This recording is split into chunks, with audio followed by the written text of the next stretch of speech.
Hello guys, j'espère que vous allez bien. Bienvenue chez Ladoa. It's about everything. Et cette fois-ci, on va s'intéresser à un dossier. Le dossier d'une des présumées victimes, justement, qui, dans la plainte de Didi, il y a des revirements de situation et comment dire, ça s'annonce très mal.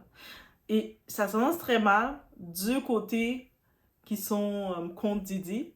Pourquoi? Parce qu'elle vient de se faire lâcher par ses deux avocats. Ces deux avocats, ils ont fait irréconciliable. On peut plus travailler avec elle. C'est beau. C'est beau. On prend nos valises, nous, on s'en va d'ici. C'est beau. C'est beau. Et c'est pas bon. C'est pas bon. Je sais pas qu'est-ce que Didi est en train de servir en prison, là. Les démons qu'il sert, on sait qu'il aimait, il croyait au vaudou, tout ça. Je sais pas c'est quelle force qu'il sert en prison, mais il y a quelque chose qui se passe et on n'est même pas encore à la moitié de son temps pour son procès en mai. Je vous dis, il y a des revirements de situation qui se font, qui remettent tout en doute. Et même si elle a des nouveaux avocats, parce que clairement, elle va devoir soit avoir des nouveaux avocats ou se représenter elle-même. J'espère qu'elle va quand même prendre des avocats. J'espère qu'elle va pas faire l'erreur d'aller se représenter elle-même face à l'équipe en face de Didi. J'espère juste. On espère ensemble. On y va, on est chez Ladoa. On regarde qu'est-ce qui se passe. Le cas, c'est Adria Cherry English. Girl, guys, j'allais vous dire girl, mais guys, c'est chaud. On y va.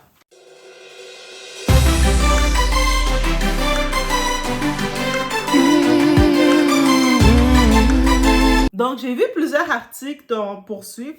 Donc, l'un des articles datait du 18 octobre. Donc, c'est un petit peu qu'il y a quelques semaines de ça.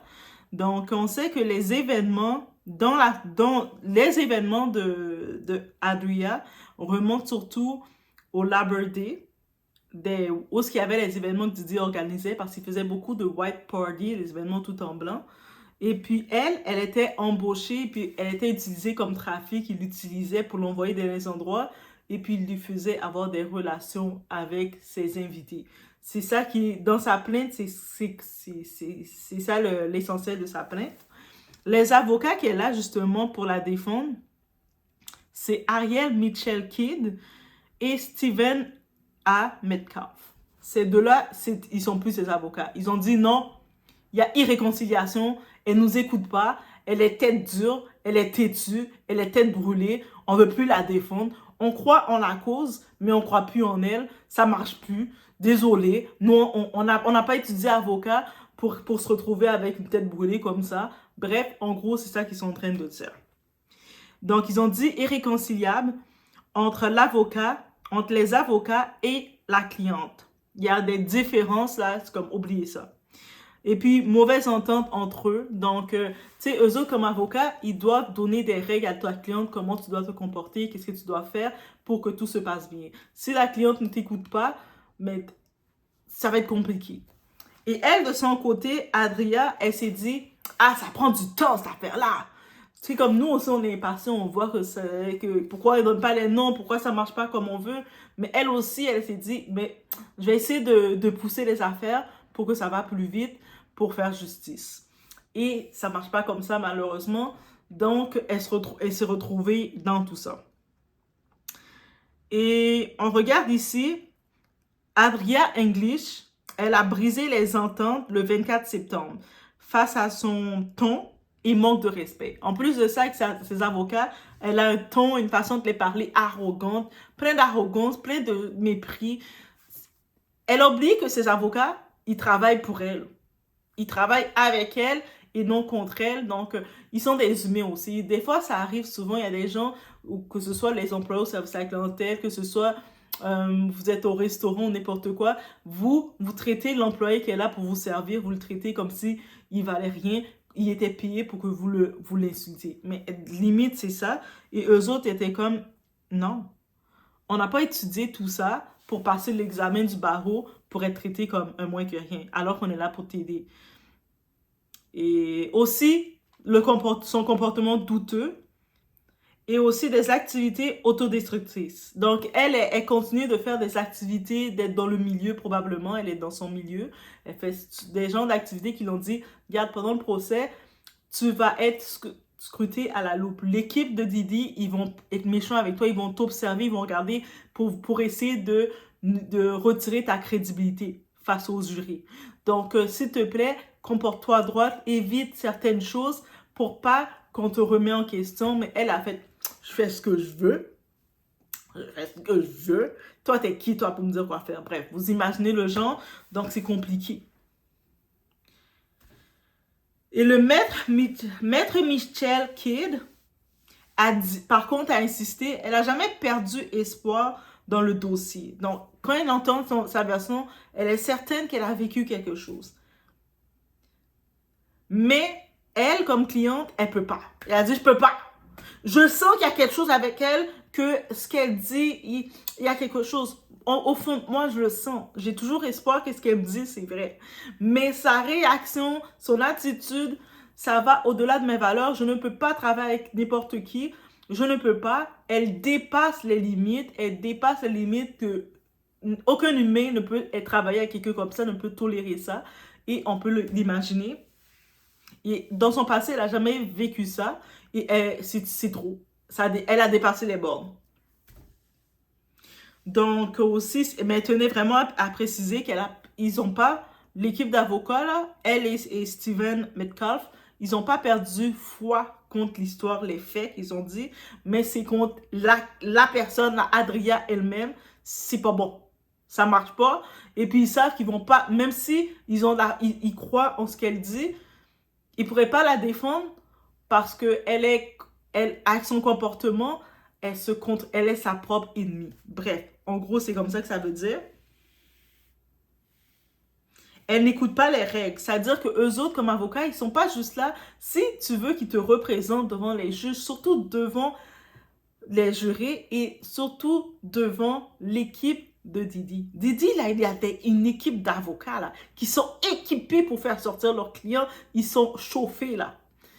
Donc, ils vont surveiller toutes les moindres failles et la première chose qu'ils vont vouloir faire, c'est comme déstabiliser la personne en face d'eux et la faire perdre sa crédibilité. Mais eux autres, les avocats, ils essaient de préparer leurs clients pour pouvoir dire, regarde, fais attention à tout, évite ce genre de comportement, évite ça.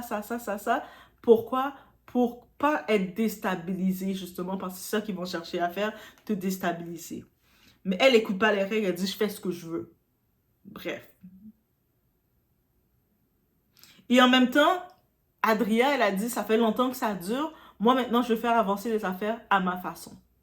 Et à sa façon, c'est compliqué. Vous allez comprendre, c'est très compliqué à sa façon. Et juste un exemple, eux autres, les avocats, ils ont dit, évite de parler aux médias. Parce que chaque information que tu dis aux médias, ça va être reporté. Didi est déjà une grosse célébrité, une grosse personnalité. Et ça va être reporté, rechangé et remanipulé parce que, dis-toi, dans les médias, ils sont pas tous d'accord avec toi. Il y en a qui sont là pour défendre Didi. Il a encore des amis dans le game. Donc, ce que tu dis va se retourner contre toi et aussi, on va l'analyser. Adria a dit, moi, je fais ce que je veux. Moi, je parle aux médias aussi. Moi aussi, je veux être une vedette, ok? Et les avocats ont fait comme, ah! Et aussi, concernant la réputation d'Adria est questionnable. Et eux autres, comme avocats, qui sont supposés la défendre, ils le disent. C'est questionnable, ça va être compliqué. Et elle ne cède pas. Toi, et le ciel t'aidera, mais elle ne cède pas. Donc, et un point qu'ils ont remarqué, tout le monde peut remplir une plainte sans preuve. Donc, une plainte, là, quand quelqu'un fait une plainte, ça ne veut pas dire que la plainte est vraie. N'importe qui, tu peux te lever et porter une plainte contre quelqu'un. Ah, mais c'est pour ça qu'il y a toujours la présomption d'innocence, parce que n'importe qui peut porter une plainte contre n'importe quoi. Et sans avoir de preuves. Moi, j'ai senti ça, laisse-moi aller faire une plainte et ta plainte est ouverte. Tout le monde peut faire des plaintes. Et c'est ça qui arrive justement. Ils disent que ce dossier, on est la preuve. Adria English, dans ses actions douteuses, elle a commencé, elle s'est dit, la bonne idée qu'elle s'est dit, quand tu connais pas la loi ou tu veux faire à ta tête, elle s'est dit, elle va remplir une fausse plainte à la police, donc un faux rapport, pour essayer si Didi a plusieurs plaintes à son niveau, ça va peut-être aller plus vite. La date du procès a déjà été faite, girl. Qu'est-ce qui va aller plus vite? Mais elle s'est dit, bof, je vais faire une fausse plainte pour que ça va plus vite. Donc, ça veut dire, elle fait des plaintes dans le vide un peu, sans fond. Tu sais, des plaintes avec un petit peu de tout, du tout et du n'importe quoi. J'ai ci, il y a ça, juste pour rajouter le plus de plaintes parce qu'elle s'est dit que comme ça va faire un tellement gros dossier que ça va tout régler ça. Elle utilise certains événements de soirée pour essayer de mettre la plainte crédible, mais ça devient un fouillis de n'importe quoi. Et en même temps, elle accuse un peu tout le monde comme n'importe quoi. Comme on regarde un peu sur les réseaux, tout le monde, il y a du monde qui dit, moi j'étais là, moi j'ai vu ci, moi mon esprit a vu ci, et bref. Mais elle commence à rentrer dans ce jeu-là.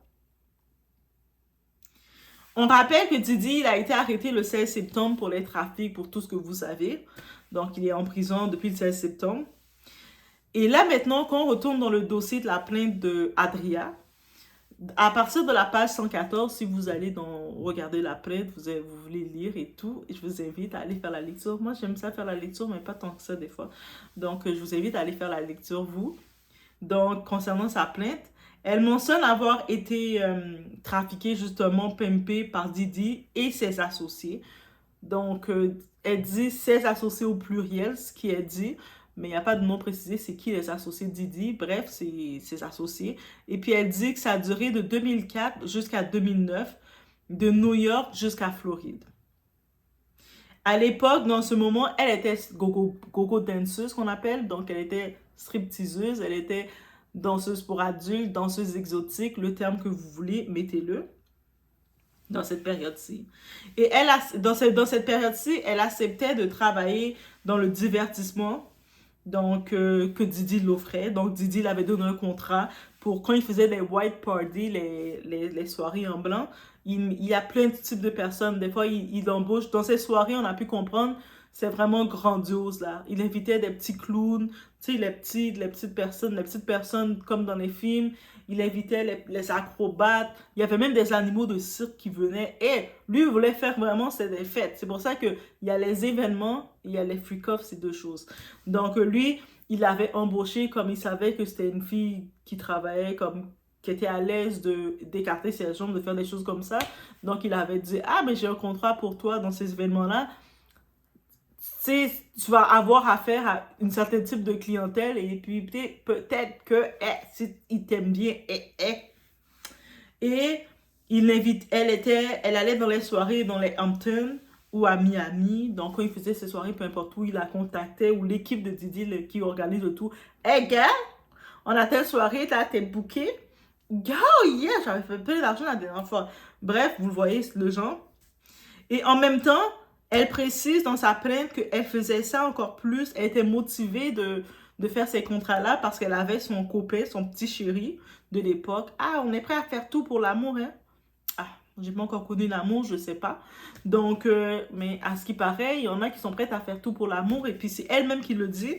Parce qu'à cette époque, elle avait son boyfriend de l'époque qui était un mannequin à l'époque. Et puis, il avait des contrats pour les vêtements St. John's. Vous savez, les vêtements de la ligne de vêtements Didi St. John's. Mais allez regarder les photos des mannequins, mais on ne sait pas c'est lequel, mais un des types, c'était son copain à elle. Et elle voulait comme... Elle faisait les travaux de Didi, elle s'assurait de bien faire les travaux pour être sûre de sécuriser le contrat de son copain parce que prête à tout pour son copain. Quand t'aimes ton gars, tu fais tout ce que pour le rendre heureuse. Et elle mentionne que lors des soirées, on la forçait à consommer beaucoup d'alcool, de champagne, de tout ce que vous voulez, et d'autres produits, donc plein d'autres sortes de produits, des petites bulles, des petits bonbons, des petites choses bizarres, mais c'est pas des bonbons. Ça ressemble à des bonbons, mais c'est pas des bonbons. Et aussi, pendant la soirée, mais ça allait pas juste que... Elle faisait pas que le service ou faire un petit peu de show, de spectacle avec les invités. Il y avait certains invités, elle avait des relations physiques, charnelles avec eux. Et en échange, est-ce qu'il lui donnait de l'argent? Dans son pourboire, il a donné plus d'argent. À un moment donné, oui, parce qu'elle recevait des mots, elle continuait de venir. Et puis, elle retournait chez elle. C'est pas comme un trafic qu'elle restait forcée de le faire. Elle revenait, mais peut-être que c'était à cause, comme elle a mentionné, son copain. Elle voulait permettre à son copain à l'époque d'avoir son contrat de mannequin. Est-ce que c'est par amour? C'est comme tout pour mon chéri. Est-ce que c'est aussi l'argent? Parce qu'elle travaille déjà dans le milieu, tout pour l'argent. Bref, mais là, ça devient confus dans son endroit. Et là, maintenant, de son côté, elle se défend. Adria, elle se défend de son côté et puis elle dit que ces avocats-là, eux autres, ils veulent juste du buzz. Vous, les avocats, là, vous voulez juste du buzz dans l'histoire de toute façon. Vous-même, vous parlez de l'histoire, vous faites des entrevues, mais vous voulez pas que moi, que je parle. Vous, là, vous voulez juste du buzz, buzzmaker. Pourquoi vous pouvez parler, moi je peux pas parler? Donc elle comprend pas. Comme pourquoi les avocats, ils ont le droit de faire choisir quand ils font des entrevues, et puis ils ont le droit de choisir qu'est-ce qu'ils peuvent dire, qu'est-ce qu'ils peuvent pas dire. Ils s'affichent à la télé, mais elle peut pas faire sa publicité aussi. Ils se prennent pour qui? L'histoire en plus c'est international, tout le monde en parle, elle peut pas faire aussi son buzz. Elle comprend pas. Elle comprend pas, ça l'a énervée. Elle commence à insulter les avocats. Mais vous avez le droit de faire du buzz sur mon histoire et moi j'ai pas le droit. Non, non, non, non, non. Vous êtes juste des buzzmakers. Et les avocats étaient comme, mais là, parce que tu peux pas faire les entrevues parce que c'est nous qui doit dire qu'est-ce que tu dois dire. Et elle s'est chicanée. Ils se sont chicanés les deux, bref. Et là, maintenant, elle a jusqu'au 11 novembre, guys. Elle a jusqu'au 11 novembre pour présenter un nouvel avocat qui va prendre son histoire, qui va aller la défendre devant l'équipe de Didi. Et si il arrive qu'elle n'a pas le temps, elle n'a pas la possibilité de prendre un avocat avant le 11 novembre, qu'est-ce qui va arriver? Ça, c'est la partie, j'ai lu ça, j'ai fait un saut, j'ai fait « Oh! » Mais elle va devoir se représenter seule au procès. Mais est-ce que c'est pas du sabotage? Moi, je me dis, qu'est-ce qui s'est passé là? Déjà, on a l'histoire avec Talia Grave, qui se fait poursuivre par l'ancien garde du corps, qui vient la poursuivre et qui poursuit l'avocat. Maintenant, on a le cas de Adria, qui était quand même importante. Elle avait plein de pages, elle avait plein de détails. Elle exposait dans ces détails que Didi, il faisait de la manipulation pour faire le monde travailler en studio. Adria, je ne sais pas si elle voulait être chanteuse en musique, mais techniquement aussi, Didi l'avait promis de la faire rentrer dans l'industrie de la musique. Et finalement, elle a été en effet dans l'industrie de la musique, mais pas pour chanter. Bref, là maintenant,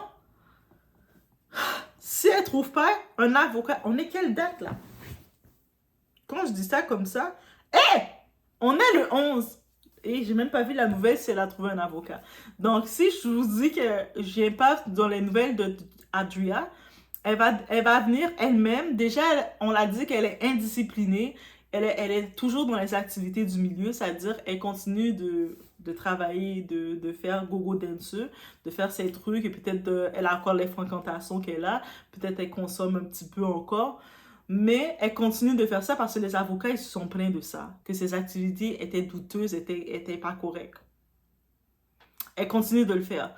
Mais là, maintenant, si elle n'a pas eu le temps de trouver un avocat qui va prendre avec tout ce qu'ils entendent sur elle, un avocat va décider de dire « Ah, j'ai pu comprendre que mes collègues, ils t'ont laissé tomber parce que tu es indiscipliné, que tu es un petit peu tête en l'air, tête brûlée. Ben, nous, on va quand même te défendre. » Si elle ne trouve pas un avocat qui décide de se prendre en main pour l'aider, elle va devoir aller tout seule se défendre en cours. Et puis, en cours devant qui? Pas devant Didi, là seulement. Devant tous les avocats qui payent super cher. Eux autres sont là pour tout briser le tout. C'est quoi qui se passe? Il faut déjà qu'on commence à essayer de décortiquer c'est quoi qui est en train d'arriver là. Quand je vous dis que on n'est même pas encore rendu au procès, il y a tout ce remue-ménage, ce méli-mélo qui se fait. Quand j'ai vu ça, j'ai fait est-ce que j'en parle dans une seule vidéo? La poursuite du bord du garde du corps et puis de Adria? J'ai dit non, non. Mais moi là, j'ai dit non, non, non, non, non. Mais qu'est-ce qui est en train de se passer? Qu'est-ce qui se passe? Ça, en plus, eux autres, ils font partie, vous rappelez, j'ai fait de la vidéo pour parler des 11 plaintifs, des présumés victimes, les 11. Mais il y en a déjà 2 qui viennent de tomber là. Parce que techniquement, Talia Grave, avec l'histoire de la poursuite, le garde du corps qui est en train de contredire pour se retirer de tout ça, dire c'est pas lui qui ment, elle vient de tomber. Comment elle va pouvoir s'en sortir avec cette plainte-là? Maintenant, il y a elle, Adria, qui arrive, qui a même plus d'avocat pour la défendre. Elle va se retrouver tout seule, même si elle a vécu quelque chose. Comment elle va se défendre tout seule face à eux autres? J'ai oublié de dire, dans les 11, il y a Dawn aussi, Dawn Richard, qui était l'ancienne chanteuse, qui était dans le groupe de Limoni et Danity Kane. Parce qu'il y a sa collègue Kellyanne qui va déjà être du côté de Didi pour défendre Didi. Donc, il y a déjà 3 cas ils vont se faire baigner. C'est-à-dire que eux autres, ils ne peuvent pas compter sur ces 3 cas directs-là à cause que ça va être compliqué. Là, je me dis, qu'est-ce qui va pouvoir retenir Didi? C'est les vidéos qu'ils ont vraiment. Comme là, ils ont fait des évasions chez Didi, ils ont retrouvé plein d'enregistrements. Ils vont devoir prendre le temps de regarder chacun de ces enregistrements. Et avec ces enregistrements-là, c'est ça qu'il va pouvoir avoir comme fait. Peut-être prendre les enregistrements et les associer à quelqu'un. Mais dans ces enregistrements-là, le problème qui arrive, oui, ils sont obligés de jeter le tout. Le problème qui arrive dans ces enregistrements-là, Didi, il était jamais tout seul dans ces enregistrements-là. Il y a des grosses têtes avec lui, des grosses personnalités. Et il y a beaucoup de ces personnalités-là qui commencent à sortir de l'argent comme ça, ou qui sortent leur influence, ou qui sortent leur musique, ou qui sortent quelque chose pour soit acheter l'enregistrement, ou soit faire disparaître leurs enregistrements qui sont dedans. Et s'ils le font disparaître, mais ils vont devoir faire disparaître aussi la preuve concrète pour confirmer que Didi a fait ça. Donc, je commence à me dire qu'il y a un revirement de situation. Qu'est-ce qui se passe? Dans les commentaires, je dis qu'est-ce qui se passe, et puis j'ai un vrai point d'interrogation dans mon cerveau. Mais qu'est-ce qui se passe? De tout ce que ça s'en venait contre lui, on n'est même pas encore rendu au mois d'avril, parce que avril, c'est avant mai. On n'est même pas rendu au mois d'avril, ou même pas rendu au mois de janvier. On est déjà il y a déjà un changement qui se fait. Mais qu'est-ce qui se passe?